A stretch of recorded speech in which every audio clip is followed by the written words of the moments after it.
Okey. Hech pul turadi mashina. Aka, bu mashina sotilmaydi. Masalan, sotiladimi, sotilmaydimi so'rayotganim, men kelguncha mana shu mashinaga bantikchalar urib tayyor qilib qo'ylaring, sotib olaman. Puldan muammo yo'q, ha. Akam quturib ketibdimi? Necha pul kerak? $120,000 hozir joyda tashlab beraman senga, yo'q?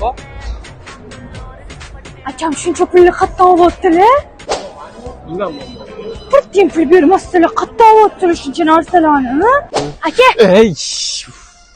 Shpion menga qara, nima qilib yuribsan? Ketni kuzatib, yag'ir yo'qolgin ketgan. menga qaraysiz, men pul so'rasam, bir tiyin pul bermaysiz, qayerdan shuncha pullarni? Stop, binbaza.com degan saytni bilasanmi? O'sha saytga shunda kirasan, registratsiya qilasan-da, ichida kazino bor. Pulimni 4-5 barobar shundan chiqarib oldim. Eng muhimi bor-ku, pulimni vaqt-vaqtida tashlab berishyapti. Soqqani soqqaga urib yuribman seni. Nima, qanaqa seni? Nima do'stlar, menga qarasan, sirimi meni vobshe. Men sen cho'ring emasman. O'zingdan ketding-a, voqea yag'ir. Kel.